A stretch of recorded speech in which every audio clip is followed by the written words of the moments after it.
You to the most intelligent radio audience in Oklahoma City. Thank you, Clara. Okay, now I ask you, what do you think the real problems are? Well, the problems in this district are vast. Now, what I wanted to make very plain in the beginning, Clara, is this is a large district. It encompasses all kind of people. It's not only Edmond, Oklahoma, and northwest Oklahoma. It's not only Fat Cat country, but we get down and we got little old Jones, Oklahoma, that's basically a rural area. You know, we move out of the asphalt jungle and come down the rural area. We include Wildwood Heights and Wildwood Hills and Park Estates and these areas around the medical center. Now, you have a diversity of people here. And you have a tremendous amount of black people. And I think in the last 4 years, these black people have not had an effective voice. In fact, I'm going to go so far as to say I don't believe they've had a voice, period. And so I think it's time needs of the people and help the people. And those needs are vast. If you'd like me to go on, Sure, I would like for you to go on because I want to see when you're going to get to the educational needs. Good. I'm glad you said that. You come to the point of education. In this state, education naturally is at its weakest. It is one of the weakest states in the entire United States in education. We rank 46th in the nation in what we spend per student to be educated. We're 48th in the nation in what we pay our teachers. But that means that only Mississippi and Arkansas, and incidentally, I hear that Arkansas is changing. That's right. We're looking up at Arkansas now. Okay, now, if that won't embarrass you, I don't know what will. I think it's about time that we flex our muscles, and I don't blame the teachers one bit for being upset and for being vocal. They've got to be that way, and if they're not that way, no one will pay any attention to them. Every time you pick up the newspaper, you're going to see something in there to the effect that, oh, the teachers are asking for a raise, oh, there's more money wanted for education. Well, my goodness, we've got to have more money in this direction, and we misappropriated funds right down the line. We're always spending it on something else when our children are suffering from it, and our teachers are too. Now, you can say that a teacher should be dedicated and should do this and that. Well, that dedication won't buy groceries, and never has the state of Oklahoma ever moved its teachers' pay with inflation. Occasionally we'll give them a nominal raise, and occasionally we'll put some money in education where we're so poor, but we don't move all this with inflation, and consequently our education is in a disastrous state, and it's going to take some interested and concerned senators and representatives in the state of Oklahoma to appropriate funds toward this.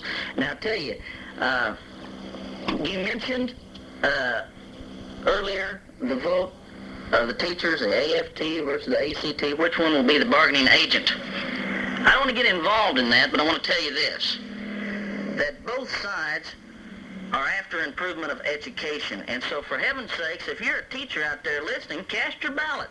And I can also say that I'm proud of this. I'm proud that I was endorsed by both groups, so that means one thing, that we're on the same team as far as education is concerned, and I'm going to help education if I can.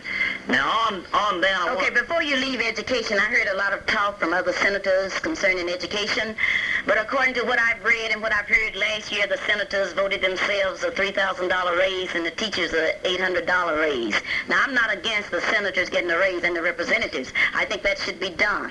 I know they work extremely hard during the 4 or 6 months that they are involved, plus in committee meetings. But I find it very difficult to understand why they would vote themselves an $8,000 raise when they have secretaries to go along with it. And when teachers all over this city tonight are going to have to stay up until after midnight punching cards and grading papers and what have you and have no secretarial help. I cannot understand that. Well, Clara, please, I think you should direct that one towards the present senator. I wasn't there for this for this raise. Okay, now what I'm saying, when you get out there, when it comes to looking over education, are you going to have that as your number one priority? Or will education come? We'll get education when we get through with everything else. No, I want to tell you about education as far as I'm concerned. I've said it before, and I'm going to say it again right over this radio tonight.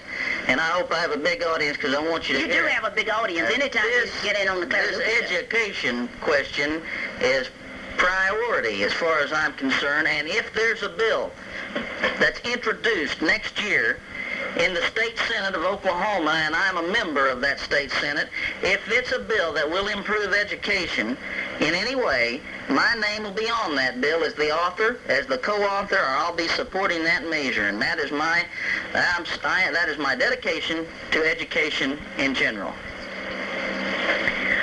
Okay, now you've talked about education. I'm very concerned with welfare, and I want to know where you stand on welfare, because in this state we have people that certainly need welfare. You know, Clara, the welfare system in this state is always one that everybody likes to kick around. You'll always have candidates say, oh, it's been too much on welfare and this and that. Let me explain to the people about welfare first of all. The title welfare includes not only welfare recipients, those poor people that need food and need health care, but it also includes the vocational rehabilitation system, programs for retarded people, it funds the Children's Hospital, and always the poor people that need food and need health care are the ones that get kicked around. Now, in this state, we have less than 1% of fraudulent welfare recipients. And it always happens, Clara, that it's the black people that are accused of being the welfare recipient all the time. Well, let me get something straight now. I want everyone to always... I want you to understand this, that Little Dixie, yes, southeast part of Oklahoma, is the largest of all concentrated areas in welfare recipients. Now, yeah, you heard it right. Now, that's Little Dixie. It is not the black people. Now, they've been kicked around long enough on this welfare thing, and let's just put it like it is. If the poor people, if they need health care and they need food for their families, then they should not be deprived. And I don't think anybody that is a responsible senator or anybody that is a responsible citizen should ever say that they should deny those few people the very minor luxury of being able to eat properly and being able to get proper medical attention. Now, I wanted to clear that up because there has been a lot of hubbub about that, a lot of fraud. You know, we've got less than 1% fraud, Clara, and that is one thing I think should have been brought out a long time ago by a lot of people. But what should really be brought out, so the public can well know that I have on the telephone one of the greatest senators that we have had in Oklahoma and in the history of Oklahoma. A young man that has given so much to Oklahoma, and one of my favorites is Bryce Baggett. How are you tonight, Bryce? Fine, Clara. How are you? Oh, fine. Bryce, I need to know, how do you stand on this senatorial race? I need to know where you stand. Well, Clara, I'm very glad to have this opportunity to tell you and to tell all my friends in the KFJL listening audience to your program where I stand. First of all, though, I want to apologize to Mr. Holmesy. I told Holmesy that I would be there tonight to be with you, and Joe, what came up, like a lawyer yourself, you know, I had a last-minute emergency for a client, and I couldn't get away as early as I thought. But I did want to speak to you, Clara, and to your audience, to tell all of my friends in the KFJL audience that I am supporting Mr. Joe Holmesy for the Senate post in District Number 41. Many of my friends in the district will remember that I was the senator for this district for 8 years. I served there from 1964 until 1972, when I was defeated in the Richard Nixon landslide by the present incumbent Republican senator, Mr. Phil Watson. Now, I know Mr. Watson very, very well, and I know Joe Holmesy very well. And I am supporting Mr. Holmesy wholeheartedly for two reasons. First of all, I know Mr. Holmesy is a bright young man with the potential, the abilities to become a very effective, important senator, a leader of the Oklahoma State Senate. The second reason is a negative reason about Mr. Watson. I know that Mr. Watson has not a one whit of caring for the people on the east side of Oklahoma City who comprise an important part of District 41 and who are very close to my heart because they always supported me so generously in all of my elections. How do you know that? Well, in his private conversations, Mr. Senator Phil Watson refers to black people by ugly epithets that I don't like to hear anymore. And in his private conversations, he makes disparagement of black people and the candidates who try to take care of their needs.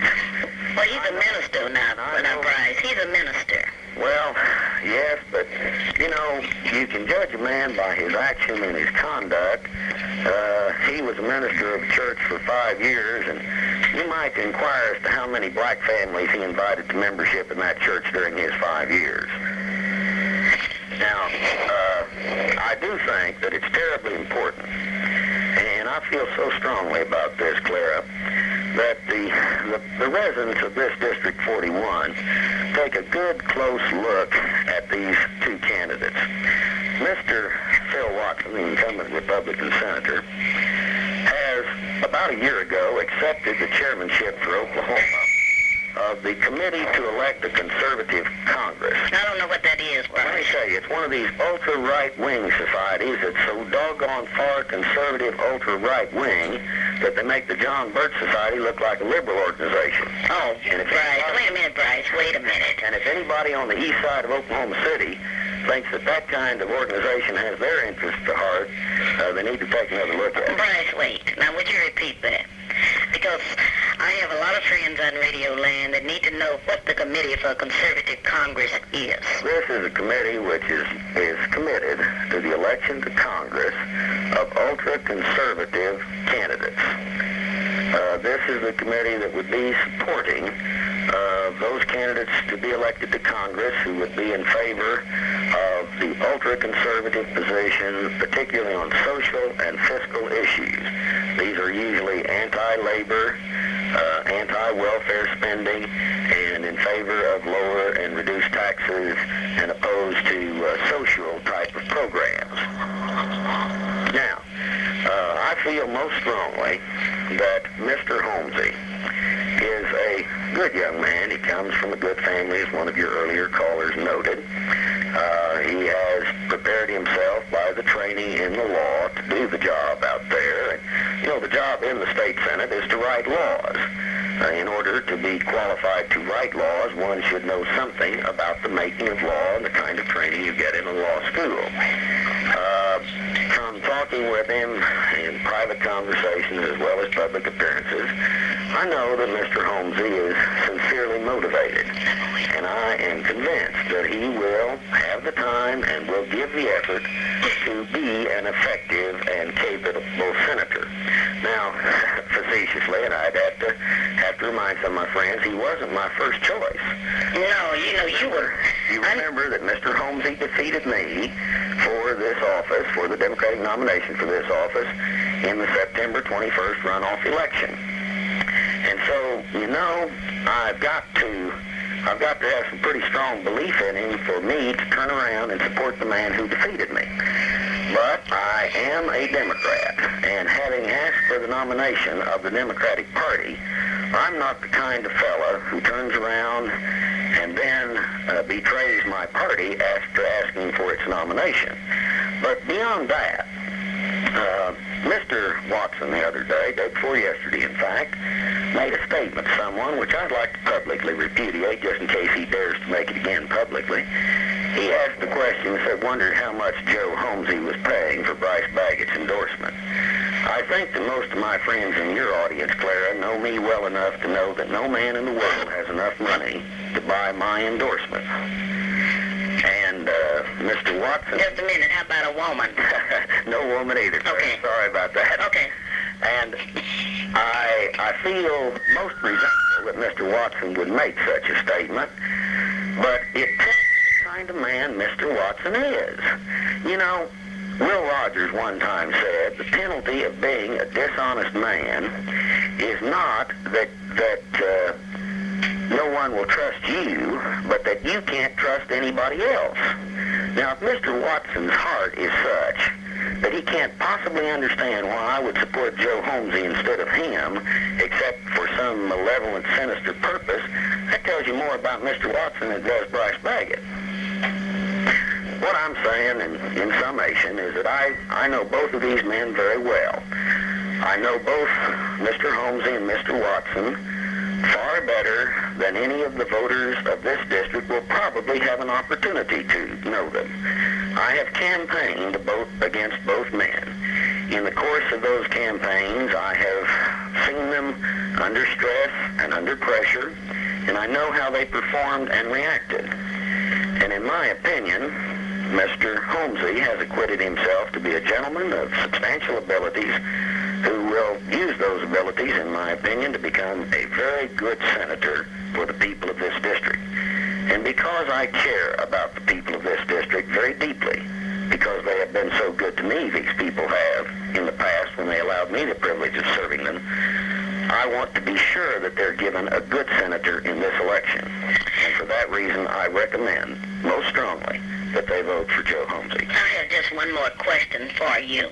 Is it true that you've been walking and knocking on doors in Joe Holmesy's behalf? Yes, I went out to see some of my friends and tell them personally that I'm supporting Mr. Holmesy and to answer the questions that they had. And, well, frankly, I enjoy getting out and being among the people. But we've done a little door-to-door walking. Thanks for calling me, and I do hope to see you soon, Bryce. Good night, Clara, and hope to see you soon. And good luck, Joe. I know Joe want to say bye-bye and thanks. Bye. Joe, how do you feel after listening to an endorsement from one of the greatest men, I think, that this state has produced? I want to tell you that Bryce Baggett, excuse me. And don't be sitting up here with tears in your eyes. I'll tell you that Bryce Baggett is a very good friend of mine. And I have always supported Bryce Baggett in the past until this election. And I want you to know that in all sincerity, I cherish his particular endorsement as much as any endorsement I could get. He's a fine gentleman, and I want you to know that he has been your friend for many years, and I was very fortunate to be victorious against him, and I'm very, very fortunate to have his endorsement now. And I would encourage all your people out there in radio land that if Bryce Baggett ever runs again, and hopefully we'll never run against each other again, I encourage you to get out there and support him, because I believe that he's truly your friend. Bryce is going to be our next governor. I want to be the first one to announce. That'd be all right, too. Tonight, we're allowing the people to speak. Let the people speak about politics and politicians. What is it about a good politician? He enjoys sports, and here's our sports reporter, Felix Lee. How are you, Felix? I'm doing all right, Mr. Luper. What's going on in the sports world? Well, the games of Friday night will be Public City versus Northwest Classen, and I picked Public City by 17 points. Southeast on their homecoming will be playing Grant. I'm going to pick Southeast by 10. John Marshall versus Midwest City, which will be a good game, and I picked John Marshall by 7. Douglas, who won the Soul Bowl last week, will be playing Capitol Hill, and I picked Douglas by 14 points. Millwood versus Bethany, and I'm going to pick Millwood by 10 points. And I'd like to say to everybody out there who's listening tonight, go out and support your favorite team, because they're out there playing for you.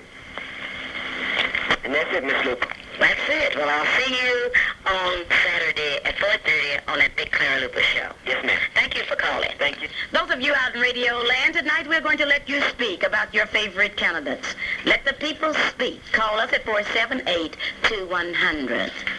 It was a long time ago, 98 years ago, Mr. Andy Sweet Sr. was born. Mr. Andy Sweet Sr. is well known throughout Oklahoma, and especially in the Spencer area. I talked to his daughter, Rosetta Coleman, who told me that early Sunday morning, Mr. Andy Sweet Sr., 98 years old, just slept away. Services will be held at 1 p.m. Saturday at the Salem Baptist Church in Jones, Oklahoma, with burial in the Lilliot Cemetery. Reverend Johnson, the assistant minister of the Salem Baptist Church, will deliver the eulogy. Mr. Sweet was born in Manny, Louisiana, moved to Jones at a very early age. He was well known as a farmer that could grow crops in spite of everything else. He was an active member of the Salem Baptist Church. But on Saturday at 1 p.m., the community will say goodbye to Mr. Andy Sweet Sr. Tonight, we would like to extend our sympathy to Mrs. Beulah Lewis of Choctaw, Oklahoma, Mrs. Rosetta Coburn of Spencer, Mrs. Silas Shaw of Jones, Oklahoma, and to all of his 5 sons, Eugene Sr. of the home, Mr. Horton Sweet, Mr. Leon Sweet and Ross Sweet, all of Spencer, and Andy Jr. of Jones. And for you out in Radio Land, we want you to salute this family. Mr. Andy Sweet, who's 98 years old, has a sister, Mrs. Jenny Joseph, who's 106 years old, and who lives in Luther, Oklahoma, and will be attending the funeral of her brother on Saturday at 1 p.m. Dave, who is also a brother who lives in Luther, Oklahoma, is in his late 80s. We would like to salute tonight a great family, the Sweet family, and the name really describes the family. The family is sweet. The family is courageous. The family is very grateful that they have had the opportunity to have a father all of these years. So on behalf of those of us here at KFJL and our many friends on Radio Land, we extend our sincere sympathy to the family.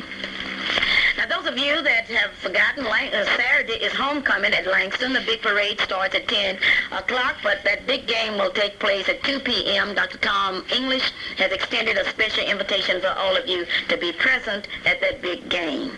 Now, those of you that are in Oklahoma City, you need some clothes cleaned, don't worry. Take them down to Grace Cleaners, and they'll clean them in 4 hours and have them back ready to go for you in 2 hours.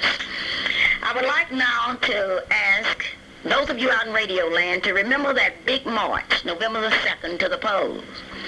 I know that some of you will need transportation, but let's make a beautiful picture. Once upon a time, black people walked miles and miles just for the opportunity to look at a ballot box. Those of you that don't have transportation, don't just stay home and wait for somebody to pick you up. Let's get on the streets, let's catch buses. Let's mobilize all of the church buses in this area.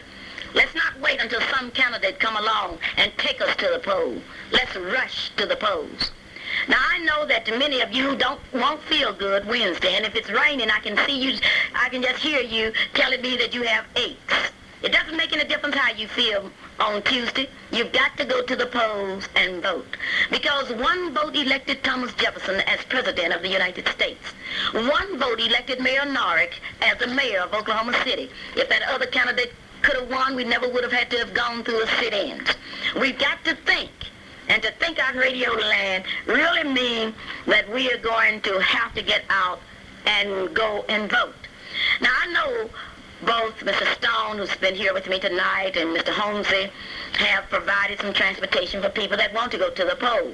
Now, Joe, if you want to tell people how they can get a free ride to the poll, you tell them. But I'm telling the people to walk to the polls, get your church buses and go to the poll, call your uncles and your aunts and get them to take you to the polls. Well, I'll tell you, Clara, there's a lot of ways we can get you to the poll. There's no problem. So you don't have to feel like you have to walk to the poll. You can call Joe Holmesy headquarters, 840-2836. We'll be happy to take you. Or the Democratic headquarters here on the east side, over at 26 and Eastern. We're going to be running cars in and out of there all day long, probably a dozen cars, and my God, we'd be very, very happy to take you. The A. Phillips Randolph Institute is going to run about 8 or 12 cars, and we're going to be ready to roll on Election Day, so please, don't feel like you have to walk or anything. We're going to be very happy to pick you up and take you to the poll.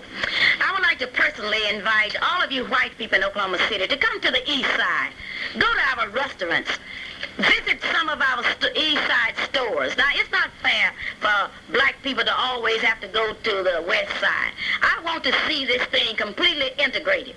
I want to see in the next week, which is White Folks Week on the east side, I want to see white people in all of the restaurants, in all of the taverns, in all of the churches. Come to the east side. Let's be brothers. Now, we want to stop talking about it. Let's put it in action. Come on down to the CNR Barbecue Restaurant. That's located at 5113 Northeastern. Bring your friends to the east side. Buy some groceries from black stores on the east side. Bring business to the east side. Now, you want to take them to the polls, Stone. Right. Miss Luper, anybody that don't have a ride out there to get to the polls next Tuesday, if they just call my headquarters. And what's that telephone number? That number is 771-3217. That's Bob Stone headquarters, 771-3217. We'll be more than happy to take anybody that doesn't have a ride to the polls. I would like to thank those of you out in Radio Land for what you have done for Marilyn Luper Hildred. Marilyn Hildred is the only female agent for the Allstate Insurance Company in Oklahoma City. And what you have done, you have gone down to Sears and you have asked for Marilyn. And I want to thank you. This evening, Marilyn looked at me with tears in her eyes, and she said, Mama, I just didn't know I had so many friends. I said, Marilyn, what kind of friends? She said, Mama, my friends are black, white, Indians, and as you say all the time, polka dot. My friends are really coming down to Sears buying insurance. Now, all of you know that before you can buy your license tags, you will have to have insurance. Now, let's show that we appreciate Marilyn. Most of you out there in Radio Land have known Marilyn. You have rejoiced with Marilyn from Douglas High School on through Langston, and now you have an opportunity to see education in action. So go on down to Sears and take out your insurance from Marilyn. And be sure and tell Marilyn that you heard it on her mother's show. Somebody called me and asked me, said, why is it you always pushing Marilyn? I said, what's wrong with you folks out there? Yeah, I'm going to do just like Miss Holmesy. I know there's one thing about Miss Holmesy. She's really pushing her son. What is your mother doing in your campaign?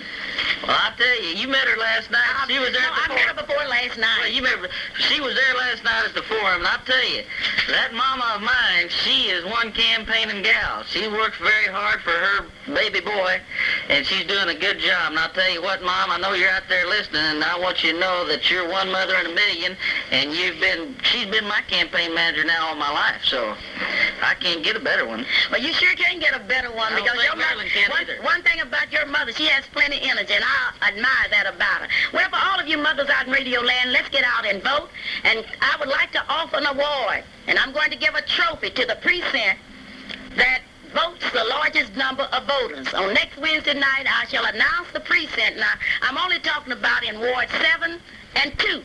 I want to see which precinct will vote the largest number of people. I hate to tell you, but I believe my precinct, which is Ward 2, Precinct 22, will carry the largest number of voters. Now, this is what I believe. All of you out in Ward 2, Precinct 22, let's show people that we can vote our precinct 100%. It's time now for me to say goodbye. But before I say goodbye, Mr. Anderson of Philadelphia has asked me to set up Miss Black Oklahoma pageants all over the state of Oklahoma. I ask those of you from Anadarko, Boley, Guthrie, or any city in Oklahoma, in the state of Oklahoma, who's interested in a Miss Black Oklahoma pageant, please call me in Oklahoma City at 424-3949 or 424-4041. And to all of you out in Radio Land, let me tell you thanks for visiting with me tonight. I will see you.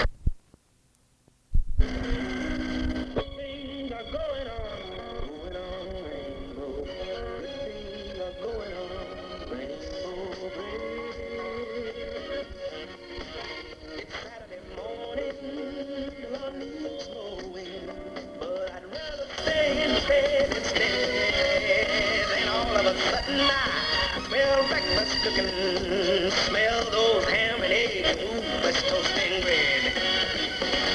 Just one whip, and get ready, 'cause I know with the back of my head that good things are going on the rainbow.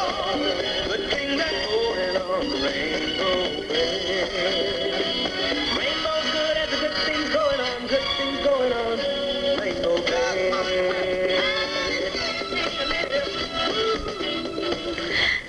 Tonight, ladies and gentlemen, we are going to be talking about the freedom that we enjoy in this country. The freedom to vote. Freedom, a word, a struggle.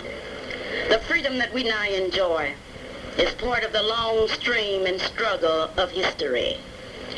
Long before our times, men sometimes experience self-government, often only to lose it. Freedom can be lost by indifference, weakness, or through a slow apathetic decay. Our self-government is a result of a struggle as old as history itself. 2,500 years ago, the people of Greece elected their leaders and made their own laws. 2,000 years ago, a northern European tribe was self-governing in that they selected their own chiefs. But what about America? It's a year of our Lord, 1976, and it's time to select the people that will represent us for the next 2 years or the next 4 years. The big question in America now is how many people will become involved in the political process by which leaders are elected. For tonight's discussion, we are saying that politics, the science of government. Politicians are the men that are elected to carry out this scientific approach to government. We want to know tonight, what do you think about the 1976 election? Which election are you going to become involved in?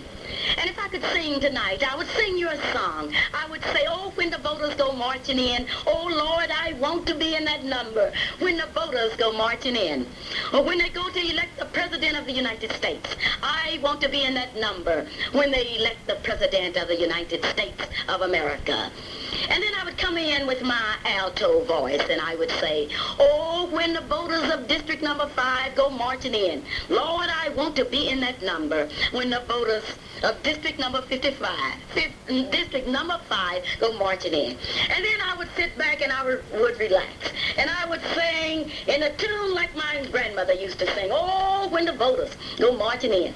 Lord, I want to be in that number when the voters go marching in. Oh, in that hot senatorial race in Oklahoma County. In that District number 41, I would say, oh, when the voters go marching in. Oh, Lord, I want to be in that number when the voters go marching in. Then I would look at my telephone bills and my electric bills and I would say, oh, I want to be in that number when the voters go marching in to vote for the corporation commissioner. And then I would think about the law enforcement agencies in Oklahoma County. And I would say, oh, when the voters go marching in to elect that sheriff, oh, Lord, I want to be in that number when the voters go marching in. And I know out there in Radio Land, you out there in Radio Land will be in that number when the voters go marching in. I would like to make a very important announcement. On November the 2nd, 1976, Americans will stage the greatest walk in history. The greatest walk in history is from your house to your voting headquarters or your voting precinct or wherever you vote. Now, those of you that are listening to me in Anadarko, Oklahoma, and I know you're listening because I'm going to salute your band queen, the lovely Miss Cremona Diane Daniels, who was nominated by a closed ballot at Anadarko High School, who's a beautiful senior, and incidentally she will be attending Central State University where she will be majoring in interior decoration. She is a beautiful daughter of Mrs. Frankie in Lowndes of Oklahoma City, and her maternal grandmother has been all smiles, Mrs. Bernice Bentley. So for all of you down in Anadarko, Oklahoma, I know you have a beautiful queen, a beautiful band queen, and I would like to congratulate all of you whites down there that are listening tonight. And because if it had not been for those white votes that went in with the black votes, we would not have gotten that beautiful black band queen in Anadarko, Oklahoma. So I know all of you in Anadarko will be in that number when we start this great march on November the 2nd. Now, you're not too old to march on November the 2nd. And I am dependent upon the senior citizens to lead this march. Now, last Saturday, I had the opportunity to see those beautiful senior citizens. I'm telling you, they were looking good. Those senior citizens are to be complimented. And I would like to compliment Reverend Oberia Dempsey, the Urban League, and the fine staff that was responsible for that affair on last Saturday. But I want every senior citizen in Oklahoma City to participate in that big march on November the 2nd from your headquarters to the voting booths. I want you to be there early and on time. Now, for you young people out there, you 18-year-olds, thousands of you out there that are all registered and ready to go. Remember, You will be in that number. And I know all these middle-aged people in Oklahoma will be there because you out in radio land, I'm being very serious now. This will be your big opportunity to participate in that march. Frederick Douglass, a black man, a man whose name is very common in Oklahoma's history and in the United States. Douglass High School is named after him. He stated some years ago that the quickest way to freedom was by way of the ballot box. And those of us that have been starving for freedom, we have a chance to get that freedom by going to the ballot box. I would like to congratulate the Urban League for their presentation last night of really a talk with the candidates. I've asked C.C.L. Williams to come in as a special commentator tonight to share with you his experiences there. Now, those of you in Oklahoma City that's getting ready for that big march to the polls where we will elect the President of the United States, I want you to go by CNR Barbecue Restaurant, located at 5113 Northeastern here in Oklahoma City. Not only will you enjoy rainbow bread at its best, but you will enjoy a tasty treat that can't be beat. You will see Charles H. Turner and Richard Spriggs. You will see the beautiful Louise Turner, Beverly Moore, Evelyn Spriggs, and Deborah Jackson. Not only that, you will have an opportunity to come in contact with real pit barbecue, smoked with real country hickory smoke, all seasoned to your appetite. Now that's the place where we will all agree on CNR Barbecue, 5113 Northeastern. Now those of you that are in a hurry, call 427-9242 and tell them that you want some barbecue. And incidentally, be sure and tell them you heard it on the Clara Luper special. The Clara Barbecue, noted for its rainbow bread and also for its delicious barbecue, is open Mondays through Thursdays from 10 a.m. to 10 p.m. On Friday and Saturdays from 10 a.m. to 12 midnight. If it's barbecue beef, ribs, chicken, and links, plate lunches to go, you will like the service. And if you don't like the service, you don't know good service because you will get it. Let's talk about this big march because tonight I'm going to let the people speak about politics and politicians. Let us suppose tonight that in Oklahoma City there are some black people who are saying that I'm not going to vote next week because my vote does not count. Those black people are standing in the blood of Martin Luther King Jr. Because if Martin Luther King Jr. taught us anything, he taught us that if we were going to have a piece of this democracy, we would have to go to the polls and vote. And as we look over the history of black Americans, during the dark days of the poll taxes, the literacy test, during the dark days of the Ku Klux Klan, during the dark days of slavery when they couldn't vote, and then to think that on November the 2nd, they will have an opportunity. I know black people are going to rush to the polls. Now for white women out there in Radio Land who have decided that they are not going to vote this year, let me tell you a story. Once upon a time in America, white women could not vote. It took a hard, long fight for white women to get that right. And as you're thinking about not voting, white women, look in your history books. Reread the story of Mrs. Anthony, Mrs. Tubman, and others that fought for your right to vote. And let's get out here and get to the polls and vote. Now, I don't want to get on these white men because some of my best friends are white. But I have no sympathy with a white man in America who will not vote. And I think we should use some pressure. Why would you go buy groceries from a man who will not vote? Why would you take your clothes to the cleaners and let somebody clean them when that person is not a voter? We've got to get down to business because on next Tuesday, we will elect the President of the United States of America. How much do you know about the candidates that are running? What do you know about them? Where did you get your information from? Now, we have all kinds of reports that are coming in here. We have a report that one candidate is the state chairman of a committee for a conservative Congress. And I want someone out there in Radio Land to tell me what in the world is a chairman? What is the committee for a conservative Congress? Last night I heard Tom Dunlap talking about how conservative he was, what he thought about busing and some more things. And I certainly am looking forward to having Mr. Dunlap on my show. I've invited him to be my guest, but as yet I have not had the opportunity to see him. I would like to thank Mickey Edwards for being my guest, and I look forward to a big radio show tonight where you will have the opportunity to talk. But let's look at some of the candidates that are running. First, the first thing that we should be concerned with in this county is law and order. Now, I have told you some things about some people that's running for various office. I told you that Gene Wells, who's now running for sheriff, had been in that office over 25 years, and during that time, he had made a great contribution to Oklahoma City. I told you that. In one way, in proving that a man could serve for 25 years in a position without hiring any blacks and yet could carry the black vote. Now that's really something. Nowhere else in this country could such a thing happen. I was talking to my friend from Memphis today, and this friend told me that down in Memphis, black people had it together. Black people wanted jobs, they wanted to see people with jobs, and therefore they supported candidates who wanted to give jobs. I heard one candidate last night, Tom Dunlap, stated very clearly that nobody could pressure him into hiring a black.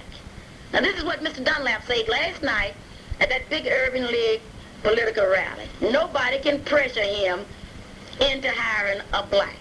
Now the big question is, what did Mr. Dunlap mean if nobody can pressure him? I went today and did a little research. And in my research, I found that politicians are servants of the people, not their masters. And therefore, they had to bow to the wishes of the people. I believe that it is the wishes of the people in District Number 5 that every race be represented on the payroll of District Number 5's budget. Now, when you get too big for the people, you're really spreading out. And that goes not only for Tom Dunlap, but for Mickey Edwards, or anybody else that's running. Now, we might not can stop you old blacks out in radio land for supporting a man who in 25 years has hired one black deputy and one black jailer. But one thing we can do, we can wake up the young people because we're going to have some changes. We might not can do it this year, but I'll warn anybody about the next year. Well, why am I talking here tonight? Because tonight we're going to talk about politics and politicians. And I've invited a young man here from Spencer, Oklahoma. I invited this young man here because I want you to hear him. And I want you to listen to this young man because he would like to be your sheriff. Then I have a big surprise for you. All right, how are you tonight, Javab? Just fine. Oh, good. I'm so glad you're here, and I want you to speak tonight about yourself. Okay, I'd like to tell some of the people a little bit about myself. My full name is Bobby Paul Stone. I'm 35 years old. I was born in Oklahoma City. I'm married with a daughter and 2 sons. My wife, Bobby Jean, is active in the family business and helps manage it. My children are Bobby Renee, 14, Doris Bryan, 12, and Nevin Clay, 11. I have owned and operated Stone Sand and Gravel Service located in northeast Oklahoma City for the past 6 years, formerly known as Stone Sizemore Sand and Gravel. DJ and Mary Sizemore are father and mother-in-law to me. I first became interested in law enforcement in 1969 when I joined the Auxiliary Police Department in Spencer, later to take a part-time job for the department and then again to work full-time at night while still managing my business during the day. In February of 1975, I was appointed Chief of Police, which I served until resigning December the 18th, 1975. During this time, the burglary rate decreased approximately 13%. And the apprehension rate was up approximately 22%. I was very active and worked with school administrators for the welfare and safety of their students. I've also been active in community organizations such as Spencer Chamber of Commerce, Spencer JC's, Spencer Planning Board, and Spencer Kiwanis Club. I believe there is something that can be done about the ever-increasing crime rate. These are some of my views and ideas that I intend to initiate if elected sheriff. First, I would initiate a special task force to assist the suburban and rural communities who do not have sufficient or qualified officers for major crime investigations. I would also work with all school officials in Oklahoma County by making available to them an educational program in their schools by giving talks, demonstrations, and guided tours of the Oklahoma County Jail. This, I think, would be a strong deterrent in crime rate among our young people. I'm well acquainted with the DA's office, its duties, functions, and the Sheriff's Department must work in harmony with that office and the courts of this county and state. I believe that the best solution to the increase in crime rate is to stop it before it starts. But I'm realistic enough to know that it can't all be stopped. But the ones who do should be apprehended and punished. In the past 15 years, crimes against property have increased by 178%. Burglaries have increased 256%. Robberies have increased by a startling 357%. These statistics were compiled by the FBI in their annual Uniform Crime Report. Oklahoma is ranked 10th in the nation in crime statistics, and Oklahoma County is the #1 contributor in the state. As your sheriff, I pledge to wage war on crime in Oklahoma County, concentrating my efforts on drugs. Approximately 75% of all crimes committed are drug or alcohol related. I believe that since the Sheriff's Office is a law enforcement agency, that it should be conducted as one, that we the people are entitled to the protection that it was created for. Out of 80 deputies in the Sheriff's Department, only 2 are black. Gene Wells says he had nothing to do with the hiring of them, even if he was undersheriff for the past 25 years. One of the deputies is black. One of the black deputies is a jailer. The other one is a deputy. The Sheriff's Department has refused to take part in federal grants because they didn't want to be told that they had to hire more blacks. When I became chief of police for the city of Spencer, the first man I hired was a black man. This is in a 5-man department. I knew he was a good man, and that's why I asked him to come to work for the police department. I feel very strong about an effective law enforcement program in Oklahoma County. With the crime rate rising at an annual rate of 9%, we cannot afford to relax our efforts in law enforcement. I believe that education plays an important role in reducing the crime rate. The better the education, the better the job. Applications for jobs with the Sheriff's Department would be accepted by all persons, and qualified applicants would be hired without preference to race, creed, or color. Now, Bob Stone would like to see an additional 25 deputies hired, but again, this would depend on the budget, and if the money was there to hire them. If money was not available, I would push very strongly for it. I would actively seek funding through federal grants. One thing is for sure, the problems confronting this country today cannot be blamed on the independents, because they have never been given the opportunity to hold a public office. I sincerely wish to thank Miss Clara Luper for giving me the opportunity to speak on this radio program tonight. And if I, Bob Stone, am elected sheriff, I pledge to be fair, open-minded, and to run an honest and efficient department. As an independent candidate for sheriff, I, Bob Stone, ask for your vote next Tuesday. So, Mr. Stone, you have come here and you've asked the people in Oklahoma County to vote for you for sheriff. Yes. Now, are you saying to the people that if you are elected for sheriff, you will employ blacks at City Hall? Not at City Hall, at that county sheriff's office. Oh, my gracious. Yes, I would. You would hire blacks. How about Indians?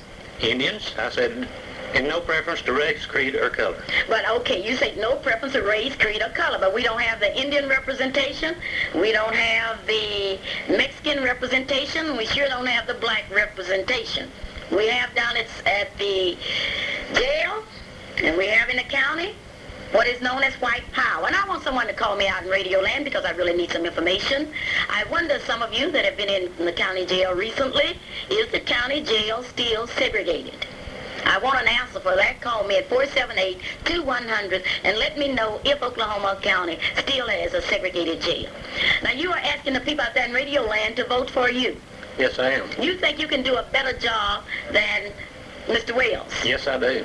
But one thing I'd like to say about Mr. Wales, I appreciated how he greeted me last night with such cold hospitality. I never would have thought that Mr. Wales would have greeted me last night like he did. And he told me last night that the people appreciated him. And he said, Clara, I appreciate what you said on radio because the people voted for me. I said, okay, Mr. Wales, but I want to make it crystal clear that I'm not going to vote for anybody who does not give black people a chance. Now, I'm not speaking for all of the blacks in Oklahoma City. In fact, I know one black I'm speaking for, and that's me.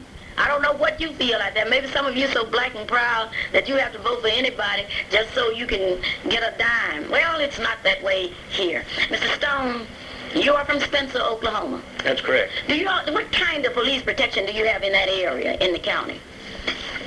As far as the county is concerned, we don't have any police protection. The police protection there is through the Spencer Police Department. The sheriff's role, about the only thing you see them doing out there is serving subpoena. They sure were out there during the time that something happened and they were arresting all those blacks out there. They were out there then.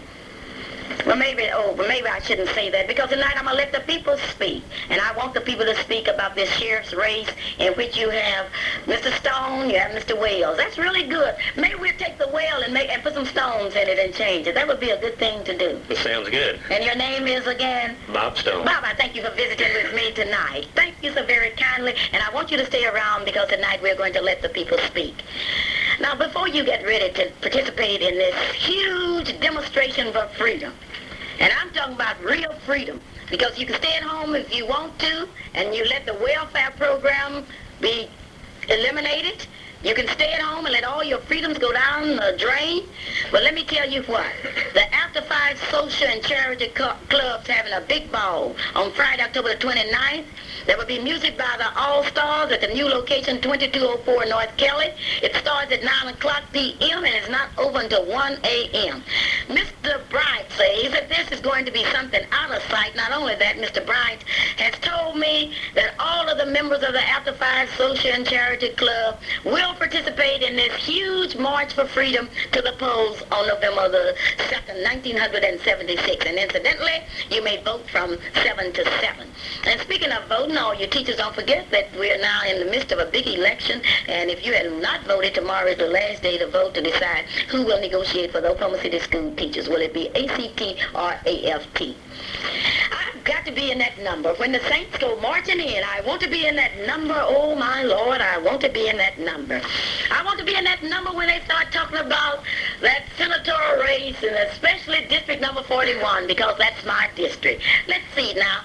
I would like for someone on Radio Land to call me and tell me who the candidates are in District number 41. My telephone number is 478-2100, and the first one that calls me, I will let the people know just how intelligent you are, because you are super intelligent if you know the candidates in District number 41.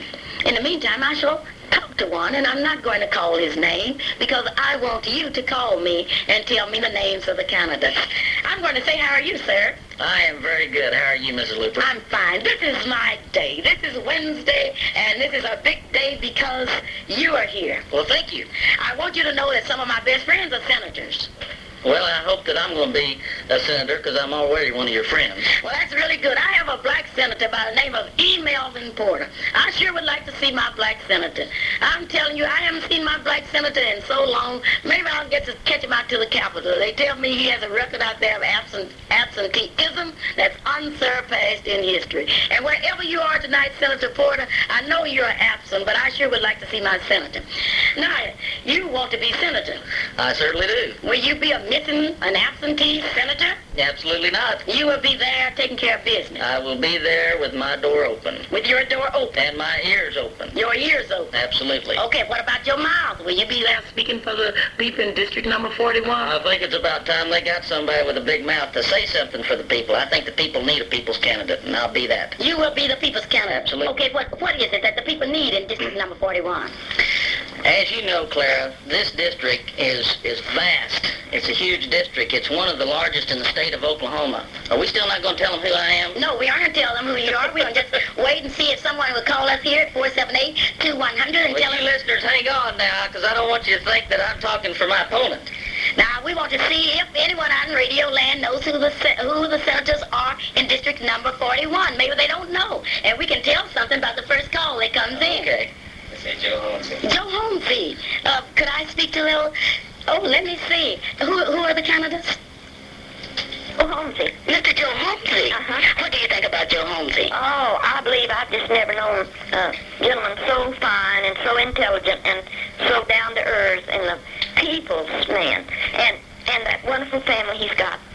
My hope is really really, the faith has been restored in human beings when I work with that fellow. He's just great. Well, you have had the opportunity to work with Joe. Oh, night and day, night and day. It's fantastic because he never raised his voice. I said to him today, if you can just always be like this, I'll always be grateful. Oh, that's wonderful. Yes. Okay. Do you know, wait just a minute. Let me ask you for some time. Yes, I'd say almost 9 months, I think it is. Oh, during that None time. of his family, see. Okay. Now, do you believe that he would make the best senator out of the two that's running? Oh, yes, because this District 41 has got to have some representation, and I think he would serve all phases of it, the people and the areas. Well, that is just wonderful. Thank you so very kindly for calling, and most of all, thank you for being with us. Oh, okay. I'm enjoying the program. Thank you. Okay. Well, Joe Holmes is running. I'm sure that nobody else out there in radio land knows who else is running, and this is Joe Holmes. I would like to introduce you to the most intelligent radio audience in Oklahoma City. Thank you, Clara. Okay, now, I ask you, what do you think the real problems are? Well, the problems in this district are vast. Now, what I wanted to make very plain in the